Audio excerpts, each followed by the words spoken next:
मूसा अलैहिस्सलाम को अल्लाह ने हुक्म दिया कि अय मूसा फला फला बस्ती से निकल जाओ, क्योंकि उस बस्ती पर अल्लाह का अजाब नाजिल होने वाला है। तो मूसा अलैहिस्सलाम ने कहा, अल्लाह उस बस्ती में तेरा एक नेक बंदा भी रहता है। लो, नेक बंदा, नेक कह दिया, आप समझ गए होंगे, उसके अंदर हर खूबी है। नमाजी भी होगा, रोजदार भी होगा, अल्लाह वाला भी होगा, अल्लाह से डरता भी होगा, हलाल और हराम का ख्याल भी रखता होगा। मूसा अलैहिस्सलाम ने जब कहा, आय अल्लाह उस बस्ती में तेरा एक नेक बंदा भी मौजूद है, क्या मैं उस बंदे को अपने साथ निकाल लूं? अल्लाह ने फरमाया, नहीं, अय मूसा उस नेक बंदे को उसी बस्ती में रहने दो। अल्लाह का जब अजाब आएगा तो उस नेक आदमी पर भी आएगा। पूरी बस्ती को जब अल्लाह अपने अजाब में लपेटेगा तो उस नेक आदमी पर भी अल्लाह का अजाब आएगा। आने दो उसको, तुम उस बस्ती से मत निकालो।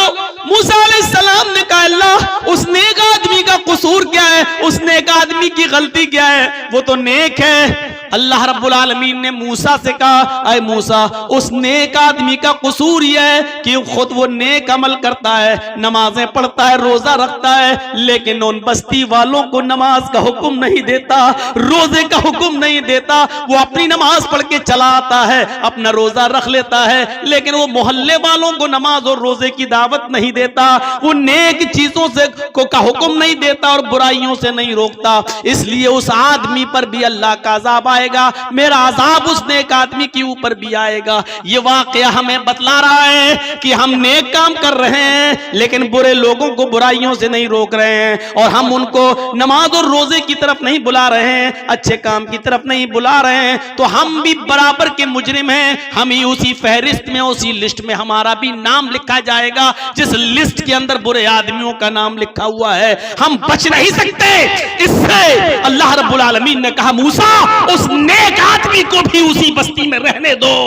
उस नेक आदमी को भी जब अजाब आएगा मेरा, बुरे आदमियों के साथ साथ उस नेक आदमी पर भी मेरा अजाब आएगा, उसको भी मिटा दिया जाएगा।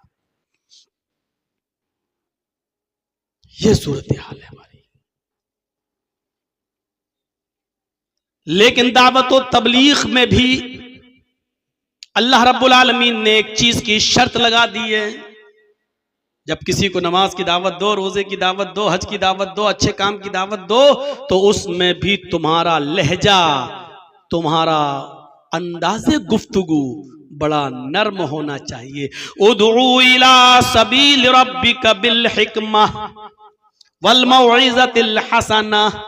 लोगों को जब अल्लाह के दीन की तरफ बुलाओ तो हिकमत के साथ, दूरंदेशी के साथ, होशियारी के साथ, अक्लमंदी के साथ, व मौइज़तिल हसना, और बेहतरीन अंदाज से बुलाओ। जा रहे हैं साहब, कुछ लोग कैरम बोर्ड खेलना है, आप जाओ, चल चल नमाज पढ़ने। ये अंदाज नहीं होना चाहिए। क्रिकेट खेलना है, मरोगे तो पता चलेगा, बंद कर, चल नमाज पढ़ने। ये अंदाज नहीं होना चाहिए। जब आप दीन की दावत के लिए भी किसी को बुलाएं तो उसमें भी लहजा नर्म हो, जबान से फूल झड़ रहे हों, और हिकमत हो, दानाई हो, अक्लमंदी हो, दूरंदेशी हो। इस बात का कोई याद रखिएगा, इस बात को मलहूज़े खातिर रखिएगा। साहब क्या कर रहे हैं? Carrom board.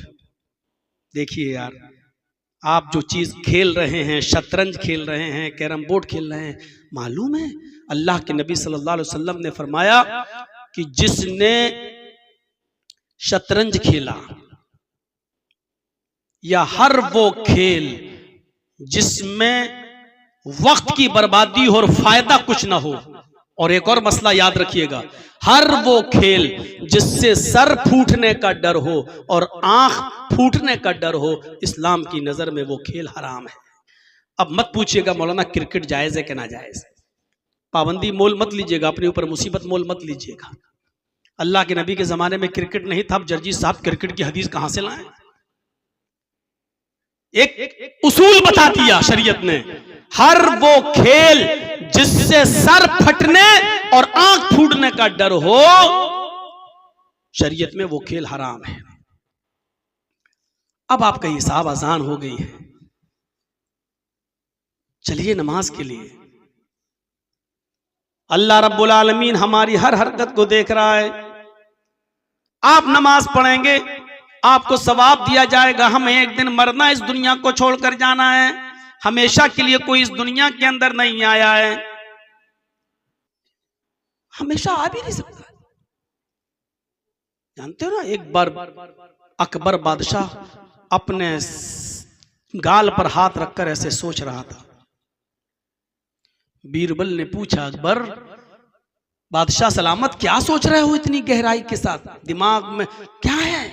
हम आपके वजीर हैं, मशवरा हमसे लेते हो, बताओ क्या सोच रहे हो?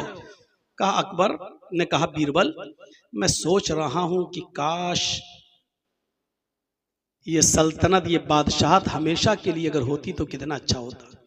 यानी एक बार जो मुझे मिल गई, काश ये हमेशा के लिए होती। जो एक बार बादशाह बन जाता फिर वो कभी नहीं उतरता, उसकी पूरी जिंदगी के लिए बादशाहत होती तो कितना अच्छा होता। तो बीरबल ने उसकी सोच को एक ही झटके में ये कहकर खत्म कर दिया, अकबर बादशाह बात तो सही कह रहे हो, लेकिन अगर इस उसूल पर कायम हो जाए, अल्लाह रब्बुल आलमीन के इस उसूल, अगर अल्लाह ने ऐसा उसूल बना दिया होता तो आपकी बारी कैसे आती? आपसे पहले वाला बादशाह भी तो यही सोचता कि हम जिंदगी भर रहें और कोई ना आए, तो आपकी बारी कैसे आती है? कैसे आती? भाई अल्लाह रब्बुल आलमीन ने ये उसूल इसीलिए तो बनाया ताकि सबको मौका मिल जाए, तो आपको भी मिल गया।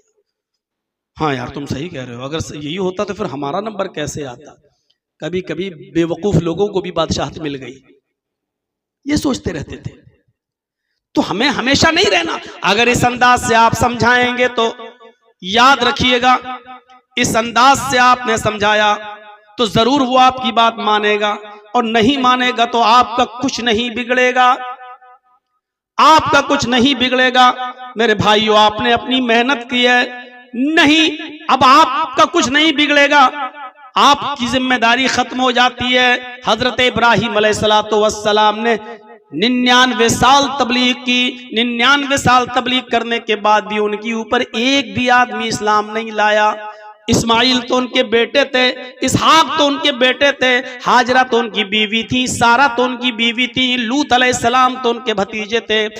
ये लोग तो खुद एक नबी थे, इस्माइल नबी थे, इसहाक नबी थे, लूत नबी थे मेरे भाइयों। लेकिन 99 साल मेहनत करने के बावजूद भी इब्राहिम अलैहिस्सलाम के ऊपर एक्स्ट्रा कोई आदमी ईमान नहीं लाया, अलग से कोई आदमी ईमान नहीं लाया। तो इसका यह मतलब नहीं कि इब्राहिम अलैहिस्सलाम की 99 साल की मेहनत बेकार हो गई।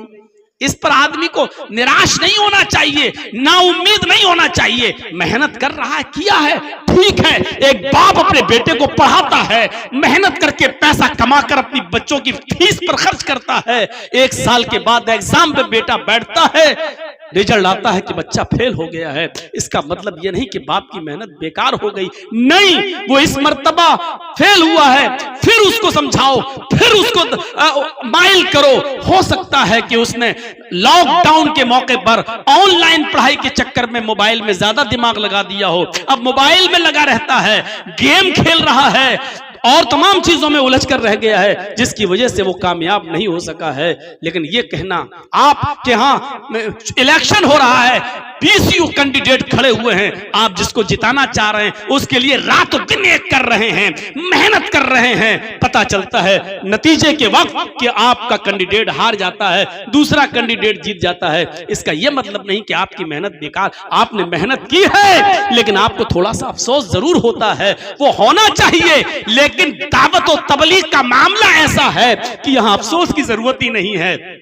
आपने दावत दी, उसने माना तो ठीक, आपको सवाब, नहीं माना तब भी आपको सवाब, क्योंकि हिदायत देना न देना आपका काम नहीं है, हिदायत देना और न देना ये अल्लाह रब्बुल आलमीन का काम है। तो मेरे प्यारे साथियों, हमें ये सोचना चाहिए, उदउ इला सबील रब्बिका बिल हिकमति वल मौइज़तिल हसना।